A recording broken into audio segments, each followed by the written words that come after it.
Hello and welcome to the Indienomicon podcast. My name is Jeff, and today is a great day because I have the opportunity to chat with Julia Galimidi, who I know Julia as an Indienomicon Game Jam veteran, but she does so much more, and I'd like her to tell us what she does. So, Julia, welcome to the show, and tell us what you do. What's your life like? Yeah. What do you enjoy? What do you do? Yeah, sure. Hi, Jeff. Thank you so much for having me. Yes, I am a software engineer. Right now, I work at Inludio, where we make training simulators, a lot of times using XR, which is a lot of fun. But I've actually been doing XR training simulations for quite a while. It's been the majority of my professional career. And that's mostly what I do. That's my day job. And then in my spare time, like you said, I do enjoy a good game jam. I like gathering with my friends and working on something collaboratively. I find it very creatively fulfilling, and we have a lot of fun with it. And then in addition to that, I am also actually in school right now. I am pursuing my master's in computer science at Georgia Tech. Oh my gosh, your plate is so full. This is amazing. Yeah. Wow. Wow. So you must obviously you've learned so much in computer science, but and I know some people are involved in XR are really Mhm. kind of architecting the future of how humans interact in the world and how we engage with things around them, us Mhm. and stuff like that. But you're going back for your master's. Like, what's Yes. that been like? Oh, it's been very rewarding. I've had a really great time. I'm trying to kind of focus on AI, but in relation to games. So far it's been a lot of things like steering algorithms, like how would you make an NPC behave in a way that is realistic, and it's that kind of thing. But I've really been enjoying it. Well, one thing I wanted to ask, and I think you almost started to describe it because you said you enjoyed it. Mhm. What has the experience at the Indie Game Jams been like Mhm. for you? And if you were talking to somebody new, what would you Mhm. say that they should expect? Yeah, no, that's a really good question. I think back to my first game jam, which was back in 2020, 2021, I believe. And my friends kind of had to drag me to go. I was so nervous. There's this when you start off, there's kind of like, oh my gosh, what if I do this game jam and I have nothing to show in the end? You know, how embarrassing. You can really kind of get in your own head.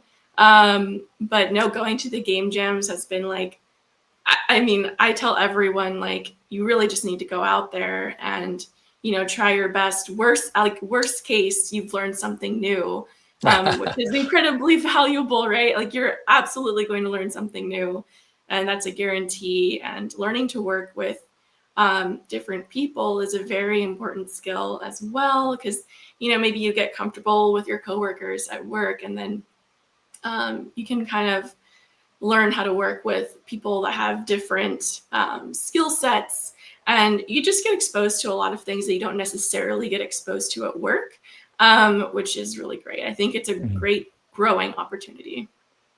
Well, it sounds like feeding into another question I was going to ask. Was there anything that you took from the game jam that you applied to the workplace? But it sounds like Mhm. um, you might have an experience in the game jam, like working with somebody different, somebody who's got a different style, a different pace, a Mhm. different tempo. And I imagine, after you get your big shot masters in computer science and you go off to work for NASA or whatever like that, you're going to have a new set of coworkers, but you'll have some skills that you developed from the game jam in terms of adapting to working Yeah. with new partners. Yeah. No, absolutely. And another really important thing I've learned personally from game jams is kind of managing scope, because it's really Mhm. tempting. You get really excited at the beginning of the game jam. Oh, we're going to do all these things, and you really shoot, for the stars, and you should. But realistically, I mean, you only have a weekend to do this. And so something I've learned with the game jams has been, to kind of manage what is the most important, like the heart of what I'm trying to work on, and let me work on that, the heart of what I'm working on the most, and polish that as much as I can. And we'll see if we get to, XYZ, like peripheral kind of nice to have Yeah. features. Yeah. You almost sound like Edna Mode with saying no capes, but you're saying Exactly. no side quests, no, Yeah, no side no, quests. Yeah. no extra stuff. You know, Yeah. I would think about how much challenge it is. Like, I'm not a coder. I can't even type on a regular keyboard when somebody's watching me. I have to like kind of hide my shoulders. I can't imagine what it's like. 'Cause that's your role, right? When you're doing the game jam. Yeah, I'm a Yeah. programmer on Game Jam side. Yeah. What do you do when you feel so much pressure? Or do you feel pressure, or do you go to this like Zen place where you like and like don't even feel all the pressure? Well, there is the pressure for sure, but I do think that that is one of the reasons why game jams are so great, is because I personally have worked on so many side projects, like personal side projects, but it's really hard. I think it's a struggle that a lot of creatives have to say that something is done. It's really hard to say, this thing that I've worked on is complete. Let me put it out in the world and show everybody. But game jams force you to do that. You only have 2 days. Like, you have to get it done. And so that means you have to say, this is good enough.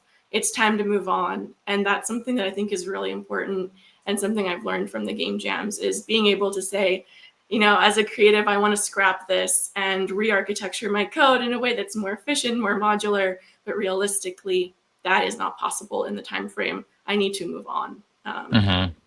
And so that's Plus, something we it's learned as well. that's a great thing to know. And if you have to learn it in the heat of battle in a game jam, a win is a win. You learn it when you learn it. So that's really cool. Yeah, Specifically, let's get into specifics.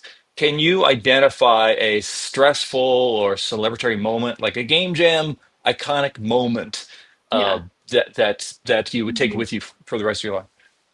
Yeah, sure. I can do one of each. So a really Cool. stressful one was actually recently.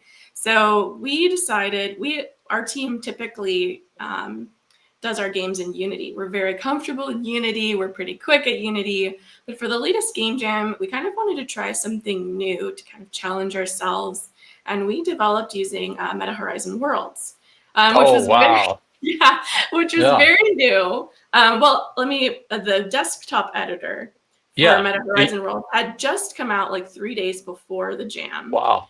And that's what we decided we were going to use. We were going to trial run it, see if it was something we thought was interesting. And that was very stressful. Whenever you try and learn something new in a bit of a stressful environment, it's kind of like, oh, I could do this so much faster in Unity and all that kind of thing. We learned a whole new programming language. It wasn't even like, because Unity, we always do C sharp, but at Sure. Yeah. Horizon World is TypeScript. So there were a lot of stressful moments there. But I think it was very rewarding in the end. And it's honestly just really neat to be able to try out different engines from time to time. Mm. I think it really reinforces your understanding of how games work in general. Like, oh, for this kind of thing, I need a trigger area, or I think it really helps kind of drive home those ideas. Hmm. The more engines that you kind of get to try. Yeah, you kind of recognize what are the fundamentals that translate from engine to engine. Like they all Yeah. have these components. Hmm. Yeah, okay. And I imagine it helps you after you've tried a few. You can go, oh, I get it. This is same. These are these are Exactly. things. Yeah, Yeah. yeah. Yeah. I dipped into Meta Horizons World about a week ago, and Hmm. and it's funny how robust um, some of their assets that there are a bunch of assets there if you want to build a Hmm. spooky graveyard. But Yeah. We actually used a lot of those did spooky you? graveyard Yeah. rapids. Yeah.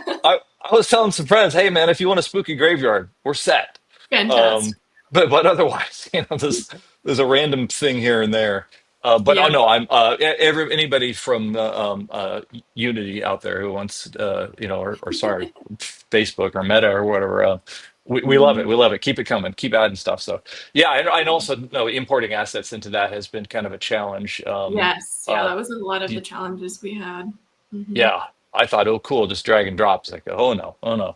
Yeah. Sorry, nerding out here, nerding out here. Um, if you don't mind, I want to switch to your career. Yeah. And You're a software engineer by profession? Yes, I am. Okay. Mhm. When did Julie in her life decide she wasn't going to be a firefighter or a cop or a ballerina or whatever and decided Right. software engineering? Yeah. So I was in high school, and I had kind of dabbled a little bit in like HTML, and I like to think of myself as a pretty creative person. Like I like to paint and crochet, and I liked having all these little hobbies. And I found that like making little websites kind of scratched that itch for me, but still had that kind of like problem solving, um, you know, uh, aspect that I really enjoyed as well. So I actually thought I wanted to be a like web developer for a long time, but I Oh, went to I went to college. I did a little bit more web dev stuff. I had an internship where I worked a lot with databases, and it just wasn't. I was okay. I felt like I enjoyed it, but I didn't really enjoy it. And it wasn't until my senior year, actually, the professor of that class gave some really good advice. He said, it's really tempting for your senior design project to choose something you're familiar with because, you're so close to the end. You just want to choose what you're familiar with and just get out the door and move on, right? But he was like, I really encourage you, you know, it can be hard to make career switches later. And if you haven't found something you're really passionate about, like this might be one of your last few chances. Like really try and pick something for your senior design project that you think you might, really enjoy and try something different. And that's what I did. So that was my first exposure to Unity. So I did a project for the Florida Power and Light Company. It was to train people on how to assess damages to utility poles. And when I was in Unity, I was like, oh my gosh, this scratches the itch, exactly what I wanted. It has, a lot more kind of like, you can go pretty deep in the code and really solve, that puzzle, like that kind of puzzle itch I really liked. But then it's still very creative. Like you get to see the things that you're making and you get to like see them move across the screen. That's very rewarding. And so that's when I really kind of nailed down that that's what I wanted to do. And I've been doing that ever since. that's super cool. I can ask you what LTS that was, like what Oh, version did you have? geez. I don't know. That was back in 2013. So I guess it was, Oh, yeah. okay, okay, yeah, yeah. It's been a minute. So, well, that's really cool. I'm glad you even saw the tool as being the moment you get past the frustration to the thrill of creation is that kind of aha moment. It's like I could do cool things with this. So Yeah. your last year of college is when you, Yeah. My very wow, last. Yeah. holy smokes. And since then, what kind of has your career path gone from this to Yeah. this to this? So while I was in college, I got an internship at NOC which is the military base right behind UCF. And I worked there making training simulators for the military. And again, using Unity and using, headsets and everything. And it was really a fantastic place for me to learn. I think about the team there all the time, and they were just so kind and welcoming to me, who was very green, and they really like I was there for 4 years. I loved it there. And then I got an opportunity. Someone from Unity reached out to me and asked me if I was interested in applying, and I went through that application process, and I worked at Unity for a few years. And again, doing the same thing though is a lot of XR training, a lot of headsets. I actually taught people who were new to Unity, which was really fun. I was like, so there was a company that was very interested in using Unity for training systems, but they were currently using other things. And so they sent me and someone else over there, and we like trained them up. We did a whole project with them. I presented PowerPoint slides on, this is how the physics works in Unity, like this is how you'd make UI and all this stuff. And that was probably one of my favorite projects I worked on there. And now I'm at Inludio doing again the same thing. So training simulators. Cool. So is trading kind of the through line of your career Yeah, so far? Okay, for sure. Yeah. cool. And with XR, is that the kind of thing you want to do more? Is this kind of human world interface stuff, or what's? Yeah, Yeah. I think it's very interesting. It's very much new. There's a lot of room for improvement with like affordances and just getting people to intuitively pick up XR interactions, which I think is really interesting. And nothing really beats having someone put on a headset and you've put them in a world that they know, right? So like you're doing a training simulator and you're like, okay, I'm going to put you on the flight deck, and they put on that headset and they're like, oh my God, it's like Hmm. I'm really here. There's nothing Yeah. really quite like it. To see people's faces light up is really rewarding. I've really enjoyed it. And was it your game that you did for a game jam recently that had both kind of a 2D and a headset component to it, where you were Yeah, kind of adjusting a yeah. satellite? Tell me about that game. Yeah. So that one was an asymmetrical couch co-op. So the idea is that one player would be in the headset and one player would be on the computer, and they have to work together to stop an asteroid from hitting Earth. Very dramatic. But the Hmm. catch is they both have kind of instructions on how to do it, but neither of them have really clear instructions. So the idea of that project was to train people on how to communicate in times of stress, and kind of inspired by the game Keep Talking and Nobody Explodes, where Mm. someone has a manual, they don't really understand what it means, and they're trying to communicate with someone who can't see the manual, so it's fun because people are kind of yelling back and forth. Well, I see this, and well, I don't see that. Like, what do you mean? So it's kind of to bring that chaotic energy. But that was that project, yeah. That's really cool. What was the game called ultimately? What was the name? Yeah, it was Canaveral, We Have a Problem. Okay. And just brag a little bit. Did you win? Yes, we did win. Oh yeah. Okay. All right. And your teams have won a few times, right? Yes, we have. The teams have changed a little bit over time. Back when I started, it was a different group of people, and we called ourselves the J Squad. Coincidentally, all of our names started with J. It Oh, was makes sense. Makes Julia, sense. John, Juan, Josh. It was really. Yeah.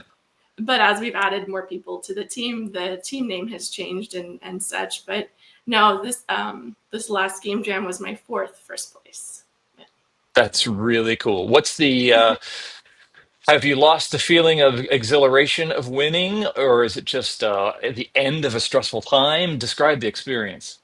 Oh no, it's always fun to win, but I mean, really, to be honest, my favorite part is getting to show off the game that we made. Because, like I said, so often when working on a game by yourself, you fall into that creative lump, I guess, where it's like, oh, I'm gonna redo it, and I'm gonna start over, Mm. and I'm gonna make it better this time, and you can't do that with a game jam. So for me, what's the most fulfilling is getting to put my project up on itch, and putting it on my LinkedIn, and like sharing it to my friends and family and saying, look, I did a thing, you guys Yeah. should check it out.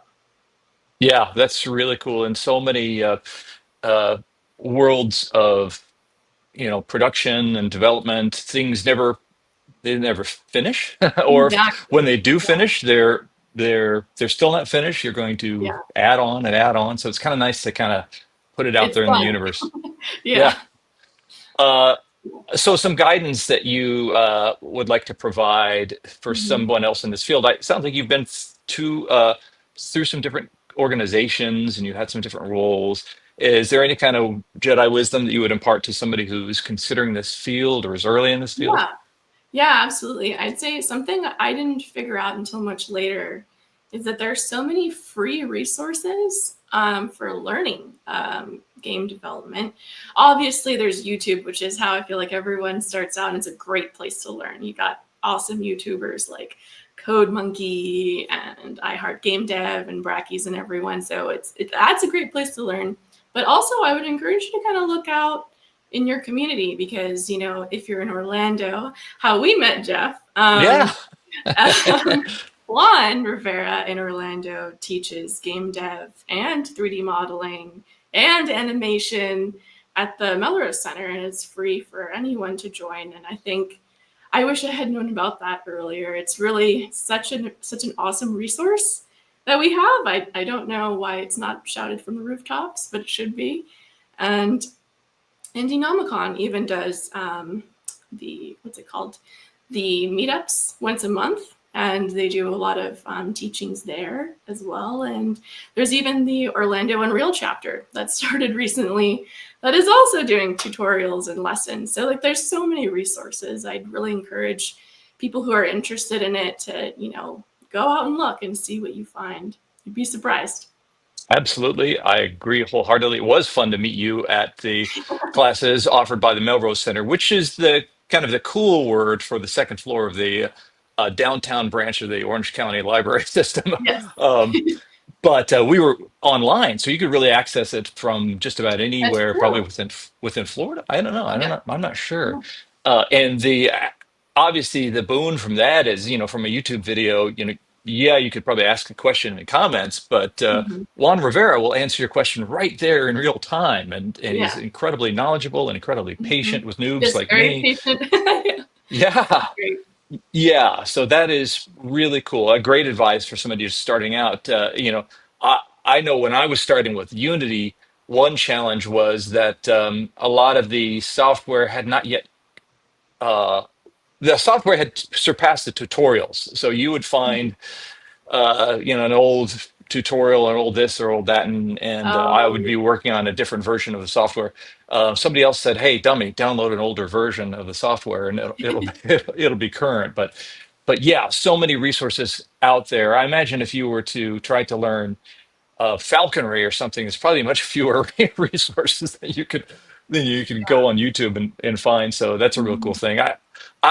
This without throwing any employer under the bus, because I'm sure you've learned something from all of them.